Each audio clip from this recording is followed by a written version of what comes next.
People claim that Brian Laundrie's dad, Chris, took a 90-degree turn and cut through dense woodland to the exact location of his son's belongings.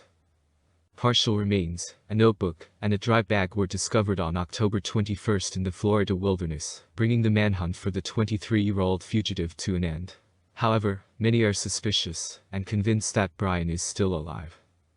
Firstly, the articles were found on the same day that Brian's parents, Chris and Roberta Laundrie, joined search efforts at the Myakkahatchee Creek. Many questioned what made them both come out that particular day to search. A Twitter user, known as Olivia, uploaded a TikTok video with the caption, "This is crucial." Chris Laundrie took a 90-degree turn from live long trail into dense brush and briars, and walked 75 feet directly to Brian's dry pack without stopping. In the clip, a woman says, Chris Laundrie cut through something that nobody else would have done, unless they were fluent to this area, and knew exactly where they were going, and what they were looking for.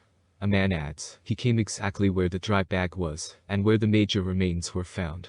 Exactly to the point. The blue dots on the map are thought to represent the 90-degree turn.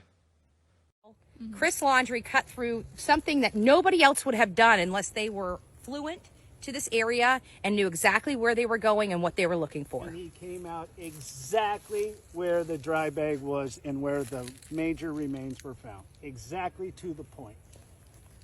And let's look at this tree.